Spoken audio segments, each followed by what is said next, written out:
블레셋 사람들이 하나님의 궤를 빼앗아 가지고 에벤에셀에서부터 아스돈에 이르니라. 블레셋 사람들이 하나님의 궤를 가지고 다곤의 신전에 들어가서 다곤 곁에 두었더니 일찍이 일어나 본즉 다곤이 여호와의 궤 앞에서 엎드러져 그 얼굴이 땅에 닿았느니라. 그들이 다곤을 일으켜 다시 그 자리에 세웠더니 그 이튿날 아침에 그들이 일찍 일어나 본즉 다곤이 여호와의 궤 앞에서 또다시 엎드러져 얼굴이 땅에 닿았고 그 머리와 두 손을 끊어져 문지방에 있고 다곤의 몸뚱이만 남았더라. 그러므로 다곤의 제사장들이나 다곤의 신전에 들어가는 자는 오늘까지 아스돈에 있는 다곤의 문지방을 밟지 아니하더라. 여호와의 손이 아스돗 사람에게 엄중히 더하사 독한 종기의 재앙으로 아스돗과 그 지역을 쳐서 망하게 하니 아스돗 사람들이 이를 보고 이르되 이스라엘의 신의 궤를 우리와 함께 있지 못하게 할지라. 그의 손이 우리와 우리 신 다곤을 친다 하고 이에 사람을 보내어 블레셋 사람들의 모든 방백을 모으고 이르되 우리가 이스라엘의 신의 궤를 어찌하랴 하니 그들이 대답하되 이스라엘의 신의 궤를 가드로 옮겨가라 하므로 이스라엘의 신의 궤를 옮겨가더니 이것을 옮겨간 후에 여호와의 손이 심히 큰 환난을 그 성읍에 더하사 성읍 사람들의 작은 자와 큰 자를 다 합쳐서 독한 종기가 나게 하신지라. 이에 그들이 하나님의 궤를 에그론으로 보내니라. 하나님의 궤가 에그론에 이른즉 에그론 사람들이 부르짖어 이르되 그들이 이스라엘 신의 궤를 우리에게로 가져다가 우리와 우리 백성을 죽이려 한다 하고 이에 사람들을 보내어 블레셋 모든 방백을 모으고 이르되 이스라엘의 신의 궤를 보내어 그 있던 곳으로 돌아가게 하고 우리와 우리 백성이 죽임을 당함을 면하게 하자 하니 이는 온 서급이 사망의 환난을 당함이라. 거기서 하나님의 손이 엄중하심으로 죽지 아니한 사람들은 독한 종기로 치심을 당해 성읍의 부르짖음이 하늘에 사무쳤더라. 아멘. 하나님의 말씀입니다. 자, 본문 말씀으로 잃어버린 자리에서 드러나는 하나님의 영광이란 제목으로 함께 본문을 좀 살펴보려고 합니다. 우리가 좀 주목해야 될 것은 이제 하나님의 영광, 하나님의 일하심 이런 측면에서 오늘 본문을 좀 보려고 합니다. 우리가 보통 신앙이 조금 우리 안에 좀 새겨지고 예수 그리스도를 따라가는 삶을 살다 보면 자연스럽게 일어나는 증상 중에 하나가 이제 내 삶에 좀 하나님의 영광이 드러났으면 좋겠다라고 하는 어떤 갈망과 목마름이 조금 일어납니다. 특히 또 수련회나 우리 아이들 어떤 은혜를 갑자기 경험하게 되면 내 인생은 내게 아니구나. 어떻게 하면 하나님의 영광이 드러날까? 라고 하는 여러 가지 어떤 갈망과 목마름이 일어나고 또한 그것을 어떻게 행할지에 대한 고민이 시작됩니다. 근데 우리 안에 오는 충돌이 뭐냐면 내가 뭔가 열심히 하면 하나님의 영광이 드러날 것 같은데 열심을 다할수록 오히려 좀 허망함, 허탈함, 그건 그것 내 뜻대로 되지 않는 상황들을 마주하게 될 수밖에 없다는 것이죠. 우리가 이런 많은 신앙의 형태 속에서 이런 상황 속에서 하나님께서 진짜 우리에게 요청하시는 것이 무엇인지를 다시 한번 좀 진단해 보길 원해요. 제가 말씀을 묵상하면서 한 문장이 좀 떠올랐어요. 그 문장이 뭐냐면 필요한 것이 채워질 때 우리는 그것을 은혜로 여기는데 감사하다라고 의견을 여기는데 하나님을 배제하고 내 욕망, 내 원하는 것을 얻을 때 오히려 더 깊은 결핍이 된다라고 하는 어떤 이 문장이 저한테 좀 떠오르더라고요. 그러니까 내가 진짜 필요한 것이 뭐야? 근데 그것이 채워졌을 때 내가 할 수 없는 영역에서 생존의 영역에서 누군가 나의 필요를 채워줬을 때 그것은 정말 감사하고 은혜인데 그것이 아니라 내가 원하는 것을 얻었을 때 성취감과 만족이 있을 것 같은데 오히려 더 큰 결핍이 있다라는 거죠. 배고픈 사람에게 밥 한 끼 주는 거, 그 사람에게는 굉장히 어머 이렇게 이런 은혜가 있나? 정말 감사한 일이다.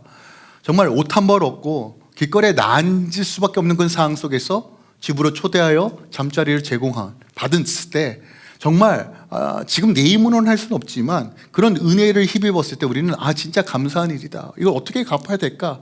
그렇게 그런 반응이 나오는 것이 너무나 당연하죠. 그런데 욕망이란 그 영역에서는 그것이 그대로 작동되지 않는다는 것이에요. 원하던 차를 구입합니다. 신상이야. 역시 차는 옵션빨이지. 뭐 이런 게 하다가 아시죠? 또 시간이 조금 지나면 더 좋은 게 나옵니다. 그러면 내가 눈떼기를 맞았나? 같은 가격인데 쟤는 옵션이 왜 더 좋아? 자연스럽게 비교를 하게 돼요. 참 신기하죠? 집을 하나님의 은혜로 이제 우리가 이제 거할 초소가 생겼다라고 이제 감사함으로 살아가는데 살다 보니까 자꾸 집에 뭘 채우다 보면 어떤 일이 벌어져요? 분명히 큰 집으로 이사했는데 왜 그전 집보다 더 작지? 하는 것을 경험하게 되죠.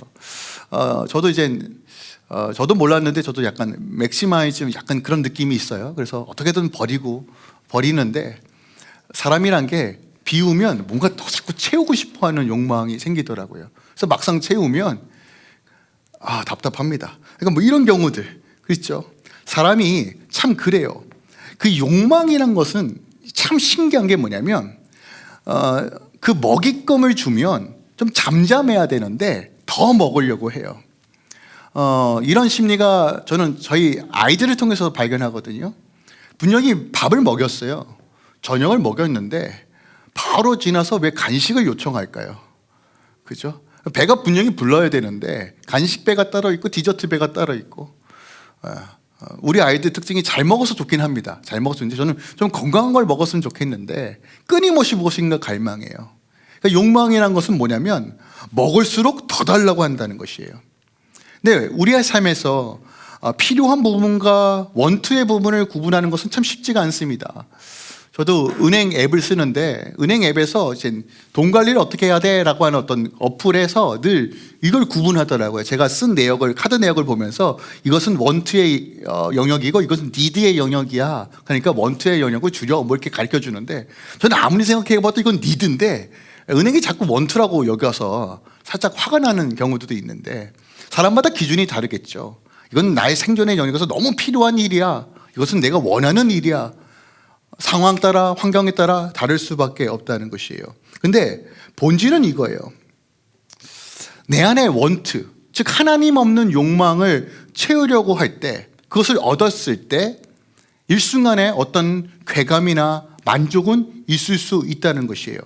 하지만 아이러니하게도 그것이 나를 만족으로 이끄는 것이 아니라 마치 바닷물을 먹어. 그러니까 내가 기가를 해결하기 위하여 바닷물을 먹으면 더 목이 마르는 것처럼 잘못된 욕망과 원함은 결국 우리를 더 공허함과 갈망과 목마름으로 이끌어 간다는 것입니다. 자, 우리가 2주 전에 사무엘상 4장을 살펴봤어요. 자, 성경 전체 또는 사무엘상 그리고 4장을 통해서 이제 살펴보면 하나님이 이스라엘에게 너무나 절대적으로 필요한 상황이에요. 블레셋과의 전쟁입니다. 첫 번째 전쟁에서 이미 패배했어요. 하나님의 도우심이 절실합니다. 어떻게 보면 생존의 영역이에요. 하나님께서 도와주시지 않으면 이스라엘은 이길 방도가 없습니다. 근데 그들이 했던 선택이 무엇입니까? 원인이 하나님이 도와주시지 않았기 때문에 전쟁에 실패했다는 것을 알았음에도 불구하고 그들은 그 근본적인 원인을 묻지 않고 방법만 연구합니다. 그 방법은 이스라엘 백성들이 가나안 땅에 정복할 때 언약궤를 중심으로 전쟁했을 때 승리했던 것처럼 그 승리 공신만 가져옵니다. 하나님이 필요했던 사항인데 하나님의 힘을 욕망으로 바꾸어서 수단화하고 있었다는 것이에요. 그리고 그 결과가 무엇입니까? 더 큰 패배가 맞이하게 되죠. 보복만 3만 명 그리고 대상들이 죽고 대참사가 이루어집니다. 근데 지금 이런 형태의 가장 본질적인 문제가 이스라엘에게만 있는 것이 아니라 오늘 5장에서 블레셋도 같은 형태의 문제점을 노출하여 우리에게 보여주고 있다는 것이에요. 마치 전리품처럼 언약궤를 자신의 신전으로 갖고 옵니다. 다곤 신전에 갖고 와요. 그들이 왜 갖고 왔을까요? 우리 신이 여호와를 이겼다. 전리품처럼 갖고 온 거예요. 근데 당시 여러분 어떤 전리품처럼 갖고 오는 어떤 기념비적인 느낌이 아니라요, 적군의 신을 상징하는 것들을 갖고 온다는 건 어떤 의미를 가지고 있냐면, 이제부터 이 신을 우리가 믿는 신의 수하로 집어넣어서 이 신이 여호와가 가지고 있던 능력 또한 우리가 흡수하여서 앞으로의 모든 전쟁에서 우리 다곤 신과 여호와 신을 합작하여서 전쟁에서 이겨버리겠다라고 하는 그런 욕망 가운데 이걸 갖고 온 거예요. 어떤 경외함이나 여호와의 신 너무 위대하다 이런 관점에서 갖고 온 것이 아니라, 이제부터 이 신이 사용했던 그 권세를 사용하자, 수단하자, 도구하자 해서 갖고 온 겁니다. 근데 그 결과가 무엇이에요? 오늘 본문에서 우리가 읽고 있듯이 완전히 하나님의 징계와 심판이 임하게 됩니다. 핵심은 이거예요. 하나님의 얼굴을 구해야 될 이스라엘이든 블레셋은 그것을 구하지 않아 여전히 하나님의 손만 보고 있는 이 형태, 여전히 하나님을 이용하고 자신의 뜻대로 관리하고 통제하려고 하는 인간의 가장 본질적인 죄성, 이 부분을 지금 본문이 우리 안에 드러내고 있다는 것입니다. 그러므로 오늘 우리가 5장을 살펴보면서 절대로 놓치지 말아야 될 핵심 메시지는 이거예요. 우리가 믿는 하나님을 대체 누구로 보고 있는가예요. 나는 하나님을 경외한다, 하나님을 사랑한다, 하나님을 믿는다라고 얘기하지만 여전히 나는 하나님을 어떤 분으로 믿고 있는가? 내가 필요할 때 꺼내서는 자판기같이 하나님을 믿고 있는가? 필요할 때만 찾고 있는 그런 하나님으로 생각하고 있는가? 은혜가 필요할 때만 부어달라고 하는 어떤 호소의 대상으로만 여기고 있는가? 그런데 그 와중에서도 오늘 아주 놀라운 장면이 나와요. 자, 4장이 어떻게 마무리되냐면, 그 이스라엘이 대패했다는 소식이 이제 엘리 제사장에게 소식이 돌아오죠. 그러니까 그 소식을 듣고 이제 엘리가 목이 부러져 죽습니다. 목이 부러져 죽어요. 오늘 다곤의 머리가 부러진 것처럼 같은 원리로 보시면 됩니다. 머리가 부러지고, 또한 며느리가 애를 낳는데 애 이름을 이가봇이라고 지어요. 영광이 떠났다는 것이에요. 자, 이스라엘이 생각했던 개념은 이거예요. 이스라엘이 패배했기 때문에 하나님의 영광이 떠났다라고 이해했어요. 다시 말씀드립니다. 여러분, 이 개념을 이해하는 게 되게 중요해요. 이스라엘이 하나님을 지키지 못했기 때문에 하나님이 떠났다고 생각했어요. 누가 주체예요? 하나님이 아니라 이스라엘이 주체입니다. 자신들이 실패했고 자신들이 잘못했기 때문에 하나님의 영광이 떠났다. 더 이상 우리에게 소망이 없다라고 얘기해요. 그런데 오늘 본문엔 아주 재미난 장면이 나옵니다. 왜냐하면 그 하나님이 떠났다라고 하는 그 영광이 지금 어디서 나타나고 있어요? 이방 땅 블레셋에서 나타나고 있어요. 거기 하나님을 섬기는 사람이 있었나요? 없었어요. 근데 하나님께서 스스로 당신의 영광을 드러내시고 있었다는 것이에요. 여러분 기억하세요. 우리의 실패의 자리에서 여전히 하나님은 하나님을 드러내십니다. 우리가 많은 부분에서 착각을 해요. 내가 무엇인가 이루어야지만 하나님의 영광이 드러난다. 내가 뭔가 문제를 해결해야지만 하나님의 영광이 드러난다. 내가 잘해야지만 하나님의 영광이 드러난다. 물론 그렇게 하나님의 영광이 드러나면 얼마나 좋아요. 감사한 일이죠. 근데 여러분 기억하세요. 조금 더 제가 질설적으로 말씀드리겠어요. 우리의 뭘 함에서 하나님의 영광이 드러나는 것이 아니에요. 하나님은 스스로 영광을 드러내시는 분이에요. 여러분 이 그림이 어디서 나오냐면요, 출애굽기에 나옵니다. 하나님께서 이 모세를 부르세요. 불타는 떨기나무 안에서요. 그 광야에서 부르십니다. 근데 하나님께서 모세를 부르면서 첫 얘기가 뭔지 아십니까? 이 땅은 거룩한 땅이라고 말해요. 여러분 그 땅에서 하나님을 예배했던 적이 있었나요? 없어요. 이방 땅입니다. 우상 천지예요. 근데 하나님께서 말씀하시는 거예요. 네가 서 있는 땅은 거룩한 땅이래요. 왜요? 여러분 기억하세요? 뭘 했기 때문이 아니라 하나님 존재 자체가 있기 때문에 거룩한 땅이 되는 거예요. 근데 우리는 많은 부분에 내가 실패했기 때문에, 내가 넘어졌기 때문에, 내가 좌절했기 때문에, 내가 하나님께 실수했기 때문에 하나님의 영광이 끝났다라고 해석해요. 아니요, 그거 아니라는 거예요. 지금 오늘 보면 이렇게 시작해요. 블레셋 사람들이 하나님의 궤를 빼앗아 가지고 에벤에서로부터 아스돈에 이르니라. 그리고 블레셋 사람들이 하나님의 궤를 가지고 다곤 신전에 들어가 다곤 곁에 두었다예요. 담담하게 오늘 본문의 어떤 배경을 설명하고 있는데, 자, 블레셋 사람들이 자신의 신전으로 끌고 가 다곤 신전, 그 다곤이라는 우상의 신전에 하나님의 궤를 놓습니다. 그림 하나만 볼게요. 그냥 참고상으로 보시면 돼요. 자, 제가 그림을 그렸는데 에베네셀, 블레셋과 이스라엘의 국경입니다. 근데 그 다음에 어디로 가냐면 아스도로 갑니다. 우리 지도상에 보면 아스도드 가운데 가드로 가고요. 가드 다음에 에글론으로 갑니다. 자, 이 삼각형 구도. 자, 보세요. 블레셋에는 5개 주요 도시가 있었어요.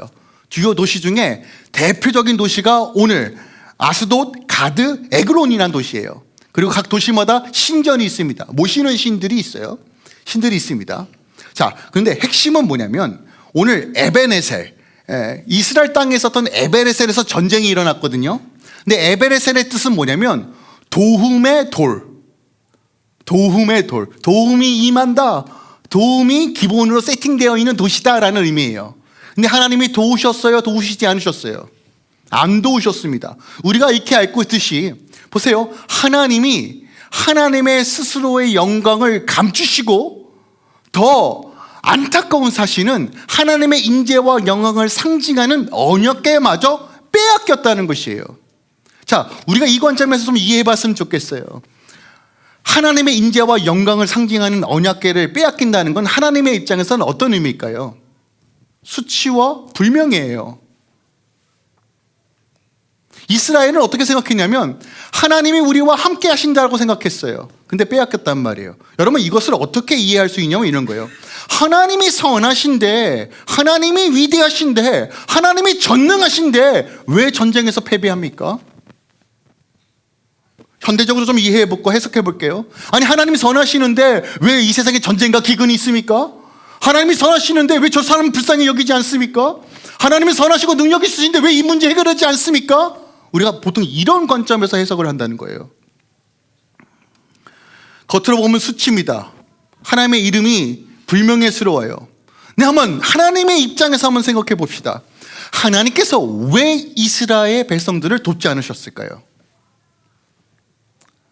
이유는 명확해요. 뭐냐면 만약에 이스라엘 백성들이 추구했던 승리의 공식대로 이 전쟁에서 이겼다라고 여기면 앞으로 이스라엘 백성들은 하나님을 어떻게 생각할까요?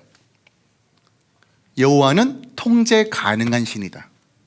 내가 필요할 때만 골라 먹어서 사용할 수 있는 신이다 라고 더 확증했을 겁니다. 그래, 여호수아가 이겼던 방식 그대로 하니까 회복이 이루어지는 거야. 승리가 이루어지는구나. 여러분, 이게 종교의 무서움입니다.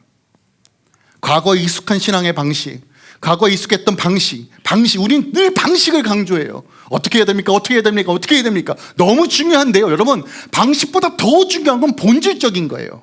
관계예요. 신앙의 자세와 태도입니다. 믿음의 본질이 무엇인지를 이해하셔야 돼요. 이걸 이해하지 못하니까 우리는 자꾸 방법만 찾아요. 하나님께서 분명히 말씀하시는 거예요. 나는 너희들 뜻대로 움직이는 신이 아니다. 너희들이 필요할 때만 골라 먹는 자판기 아니다. 여러분, 미신적이고 샤머니즘 신앙, 여러분, 이게 종교의 특징이거든요. 인간의 욕구를 대면하여 내가 원하면 언제든지 내 손을 들어줘야 되는 신, 아니면 언제든지 갈아탈 수 있는 그런 심리가 우리 안에 여전히 있어요. 하나님은 이거 말씀하시는 거예요. 그의 백성이 거짓되고 잘못된 신앙체계에서 그대로 노출되고 살아가면 더 이상 회복은 없어요. 그래서 하나님께서 그대로 전쟁에 패배하고 망하게 놔두신 거예요. 심지어 하나님을 상징하는 언약궤를 이방 땅 신전에서 놓는 수치까지 감내하시면서 그거 하신 거예요. 자, 그렇다면 블레셋의 입장에서 한번 이 장면을 한번 생각해 볼게요. 이들이 언약궤를 왜 갖고 왔느냐? 앞서 말씀드린 것처럼 이런 거예요. 여호와의 능력을 자신이 믿는 신 밑에 두기 위해서예요. 여러분, 혹시 예전에 그 남자들은 전략 시뮬레이션 게임 같은 거 했을 겁니다. 뭐 삼국지나 뭐 이런 거 있죠. 예, 글쎄요, 전쟁을 하다가 적군을 이제 대장이 있을 거 아니에요. 그래서 때론 이제 죽일 거야, 부하로 만들 거야, 뭐 이런 거 선택하는 창 있잖아요. 그죠? 보통 어떤 걸 선택하나요? 아이, 저기 가짜 없이 그냥 죽여버려. 보통 이러지 않죠. 내 세력과 내 힘을 극대화시키기 위해서는 내 수하에 드는 게 훨씬 더 유리합니다. 맞죠? 딱 그 당시 그런 생각을 가지고 있었어요. 왜냐하면 사람과 사람이 전쟁을 하지만 고대 근동에서 오늘날 3000년 전에는 어떤 생각을 가지고 있었냐면 신과 신들의 전쟁이라고 생각했어요. 그래서 전쟁의 승패는 누구의 신이 더 세냐에 따라서 전쟁이 결정된다, 승패가 결정된다라고 생각했어요.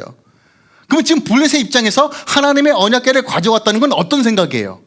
우리의 다곤신이 여호와를 이겼다. 근데 거기서 멈추지 않고 이제 여호와, 어떤 여호와예요? 홍해를 가르고 여리고성을 무너뜨리고 애굽에서 출애굽하여서 이스라엘 백성들을 가나안 땅에 정착시키고 인도했던 그 위대한 여호와가 이제 우리 발 아래 있다, 신난다, 이거 하고 있는 거예요. 데리고 옵니다. 데리고 와요. 그런데 오늘 본문에 보면 매우 중요한 메시지가 전달됩니다. 이가봇 영광이 떠났는데 이방 땅에서 여전히 하나님의 영광이 드러나요. 자, 오늘 본문을 보세요. 자, 3절, 아스돗 사람들이 이튿날 일찍 일어나 본즉. 여러분, 왜 아스돗 사람들이 일찍 일어나 다곤 신전으로 달려갔을까요? 신난 거예요. 여러분, 진짜 원하는 거, 값비싼, 정말 내가 이걸 살 수 있을까, 구할 수 있을까 하는 걸 혹시 얻어보신 적 있으세요? 아침에 막 일어나서 잘 있나, 우리 신발 잘 있나, 가방 잘 있나. 그 비싼 걸 들고 다니지도 못할 건데 왜 사시는지 모르겠지만, 약간 이런 심리도 있잖아요. 저도 뭐 예전에 그 셀폰이 워낙 비싸니까 막 큰 맘 먹고 12개월 할부로 셀폰 샀는데 훔친달까봐 케이스 사고 겹겹이 필름도 붙이고, 아유 셀폰 인생 지금 막 던지고 다니는데, 그런 거예요. 그런 심리입니다. 이 언약궤가 왔어. 오, 너무너무 좋아. 그래서 막상 아침에 딱 왔는데 어떤 일이 벌어져요? 다곤 신이 앞으로 꼬꾸라져 있어요. 여러분, 이 장면 되게 중요한 장면이에요.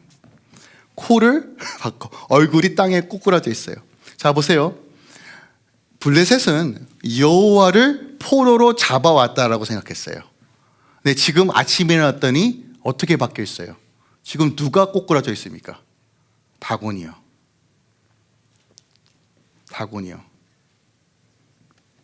재밌는 장면이에요. 그런데 더 재미난 장면은 3절이에요. 보세요. 꼬꾸라져 있는데 후반절에, 3절 후반절에 보세요. 그들이 다곤을 일으켜 다시 그 자리에 세웠더라. 누가 세웠다고요? 블레셋 사람들이요.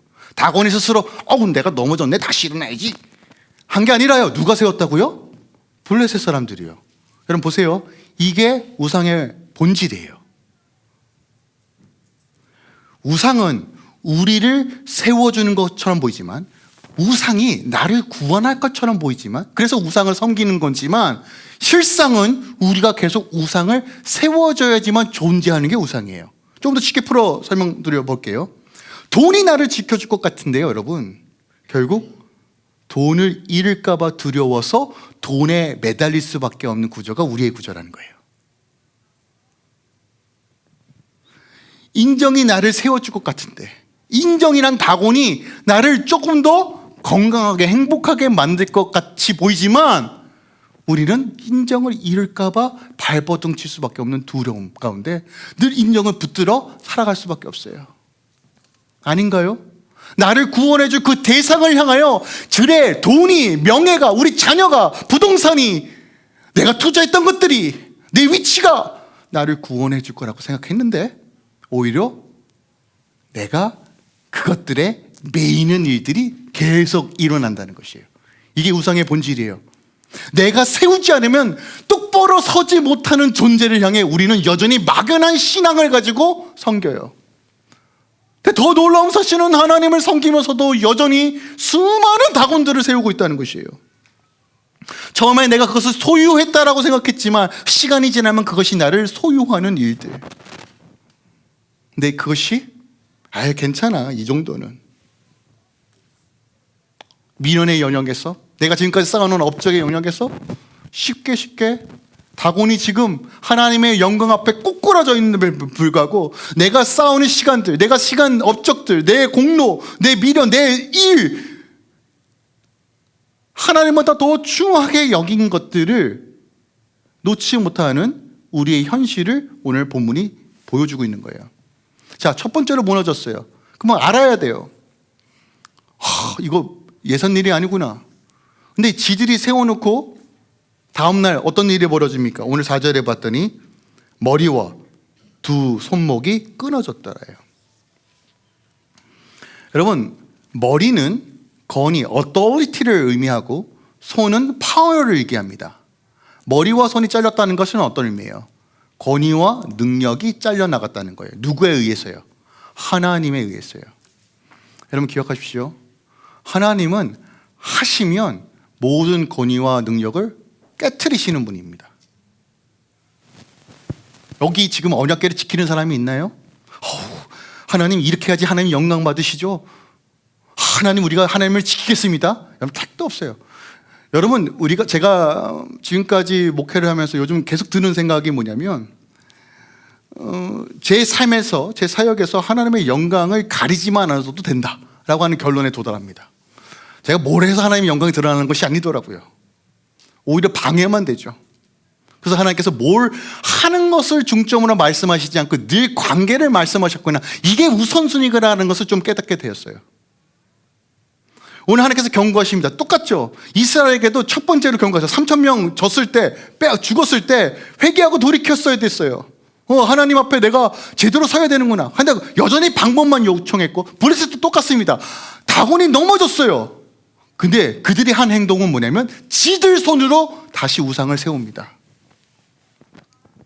그랬더니 또 어떤 일이 벌어져요? 머리가 댕강, 손모가지가 댕강. 오늘 본문이 우리에게 묻는 건 이거예요. 여전히 우리가 세우고자 하는 다곤들은 뭐냐는 거예요. 하나님 왕이십니다. 하나님 주인이십니다. 하나님, 내가 여전히 염려하고 붙들고 있는 거 다시 내려놓고 다시 주님께로 나아가겠습니다. 우리 고백하고 믿음으로 반응하지만 문 밖에 나가면, 성전 밖으로 나가면, 세상 속으로 나아가면 여전히 첩첩이 쌓여있는 이 재정의 문제, 환경의 문제, 상황의 문제, 재정의 문제 때문에 여전히 그래도 이건 내가 세워야 되지 않을까? 내가 세워야 되지 않을까? 여러분 그거 하지 말라는 얘기가 아니에요. 우리 영역에서 우리는 애쓰고 노력해야 되는 부분들이 있어요. 근데 여전히 여러분 핵심은 뭐냐면 하나님 앞에서 다시 온전하게 돌이킬 수 있는 그 결단과 믿음이 먼저라는 것이에요. 하나님 우리 삶 가운데 수많은 다곤 같은 상황들을 마주하게 하시거든요. 겹겹이 내가 내 의로 세웠던 모든 것들을 순간에 무너뜨리는 일들을 하십니다. 그럼 왜 하실까요? 오늘 블레셋의 입장에서는 심판과 재앙입니다. 악한 종기가 나고 다곤신이 다 부러지고 저주 같은 일이죠. 근데 하나님께서 그의 백성들에게 왜 이런 작업을 하시냐는 거예요. 왜 여러분 삶 가운데 멈추게 하시냐고요. 왜 재정의 문제 때문에 힘들게 하시냐고요. 왜 가정 가운데 어려움을 주시냐고요. 왜 레이프를 허락하시냐고요. 왜 질병을 허락하시냐고요. 하나님 선하신데 왜 그 일을 행하실까요? 이유는 하나예요. 하나님 그 죄악에서 죽어가는 그의 모든 요소를 해체 작업하시는 거예요. 일부러. 왜요? 그것을 떨어져 나가야 여러분들이 사니까, 그의 백성이 사니까 그거 하시는 거예요. 말로 해도 안 들으니까 개입하셔서 떨어져 나가게 하시는 거예요. 근데 문제는 뭐예요? 하나님께서 떨어져 나가게 하셨는데 다시 우리가 붙들어서 세웁니다. 이게 우리예요. 오늘 본문 말씀의 핵심은 그겁니다. 제가 최근에 회복이 어디서부터 올까에 대한 고민을 참 많이 합니다. 근데 제가 나름대로 좀 결론을 내린 게 있어요. 뭐냐면 우리는 하나님에 대하여 정의할 때 가장 많이 하는 표현이 뭐냐면 하나님은 사랑의 하나님이다라는 거예요. 여러분 이 말은 틀린 말은 아니에요. 아주 분명하고 정확한 말입니다. 근데 여러분 문제는 뭐냐면 사랑의 하나님인데 이 사랑을 내가 해석해요. 내 방식의 사랑. 하나님 이렇게 하셔야지만 사랑이죠. 이렇게 하셔야지만 사랑의 하나님입니다라고 내가 정의를 내려요.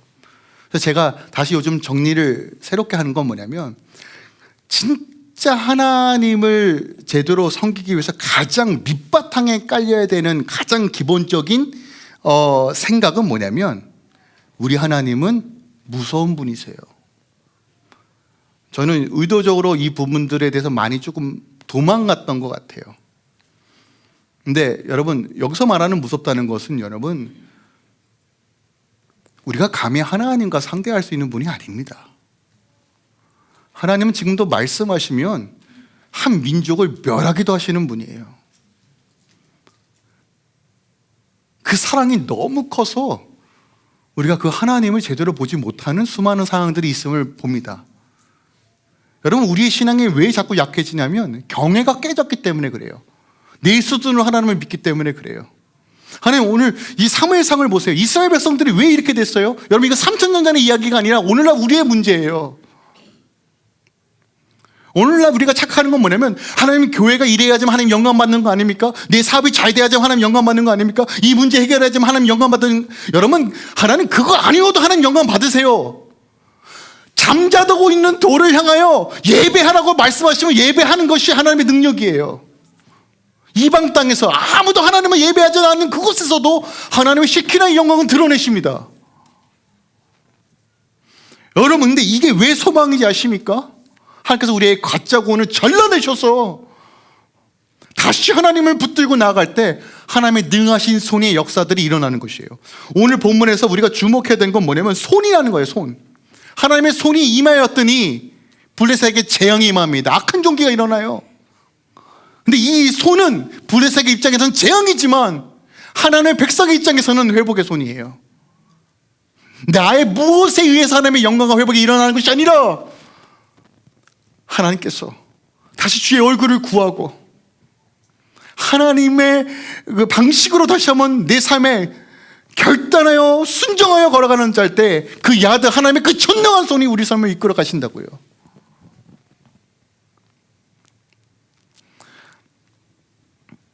회복은 여기서부터 시작되는 것입니다. 참된 회복과 회개로부터 시작되는 것이에요. 그 회개는 여러분 그냥 하는 것이 아니라 하나님 앞에 내가 두렵고 떨림으로 서는 것에부터 진정한 회복은, 회개는 터져 나오는 거예요.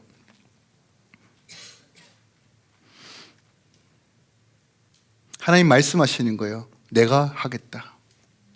근데 누구에게 그 일을 행하신다고요? 하나님을 수단화 여기는 사람이 아니라, 종교적으로 여기는 것이 아니라 진짜 하나님 앞에 두렵고 떨림으로 서는 자. 우리 아까도 찬양했잖아요. 말씀에 순종하는 자, 두렵고 떨림으로 서는 자. 하나님의 나라가 그런 사람들에게 임하는 거예요. 그게 하나님의 나라를 침노하는 자들의 삶이에요. 그런데 오늘 본문은 여전히 우리 삶 가운데 왜 여전히 돌이킴이 없는가, 왜 회개가 이루어지지 않는가에 대해서 또 설명합니다. 8절에 보세요.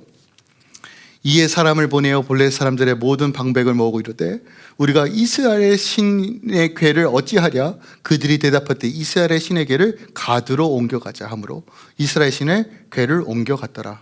자, 보세요. 다곤이 다 무너졌어요. 아스론이 완전히 다 무너졌습니다. 악한 종기로요. 야, 재앙이다. 알고 있어요. 하나님의 궤 때문에 우리가 지금 재앙을 받는구나. 종기가 나고 사람들이 막 죽고 뭐 난리가 났습니다. 그런데 보세요. 그들은 회개 없고 어떤 방식을 선택하느냐? 이거 일단 치우자예요. 회개가 아니라 이동을 선택합니다. 여전히 방법을 선택해요. 그러니까 문제 앞에서 하나님 앞에 나아가는 것이 아니라 문제의 위치를 바꿔요. 장소를 옮깁니다. 자, 이것을 쉽게 표현해서 이런 거예요. 저는 보세요. 충분히 저는 이제 부부 관계 안에서 일어날 수 있는 일이니까 여러분 오해가 없었으면 좋겠어요. 부부가 이제 싸움을 합니다. 살다 보니까 지긋지긋해요. 안 되겠어요. 그 중에 드는 생각이 뭐예요? 남편을 바꿔버릴까? 아내를 바꿔버릴까? 직장도 마찬가지. 직장 갔더니 저 인간 지긋지긋하다. 옮겨버릴까? 여러분, 우리는 늘 문제 앞에 직면하기보다는 빠른 선택과 빠른 해결을 선호해요. 그게 이동이에요. 회개가 아니라 가드로 옮겨버립니다. 여러분 기억하세요. 회개 없는 이복은 회복이 아니에요. 이 교회에서 지긋지긋하니까 교회 옮기면 더 나아질까? 택도 없어요, 여러분들. 목회자가 바뀌면? 아니요. 여러분 본질을 보셔야 돼요. 하나님과의 그 관계 안에 본질을 보셔야 돼요. 그거 회복되지 않으면 여러분 삶 가운데 아무리 이동하고 치워도요, 늘 제자리예요. 사람이 왜 바뀌지 않는지 아십니까? 환경이 바뀌면 자신이 바뀔 거라고 믿기 때문에 그래요. 그러나 같은 상처가 늘 올라오죠. 같은 두려움이 여전히 역사합니다. 왜요? 여전히 겉으로는 가드로 옮겨졌어도 내 속은 여전히 아스돗과 다곤 신전 안에 머물러 있기 때문에 그래요. 에그론으로 아무리 옮겨봐요. 여러분 그거 아십니까? 우리의 신앙 상태가 늘 이런 것 같아요. 그러니까 요즘 표현에서 메타인지가 잘 안 돼요. 메타인지가 뭐냐면 지금은 우리 아들이 안 그러는데 2년 전만 해도요, 숨바꼭질을 합니다. 숨바꼭질. 그러면 아빠 나 찾아봐 그래요. 근데 어디 숨었냐면 침대에서 이불을 자기 얼굴을 가리고 엉덩이와 발은 볼록볼록 나와요. 그러면서 아빠 나 어디 있게? 아니 소리라도 내지 말아야지. 그러면서 숨었다고 자기 얘기해요. 그럼 또 저는 연기해줘야 돼요. 우리 아들 어딨나 어딨나 못 찾겠네. 그러면 까라라라 웃어요. 그러면서 아니 숨은 지 10초도 안 되고 5초 만에 나 여기 있다 그래요. 이불을 딱 치죠. 그러니까 자기 눈만 가리면 자기가 숨었다라고 생각하는 거예요. 근데 여러분 이게 인간의 본성입니다. 하나님을 피할 수 있다라고 생각해요.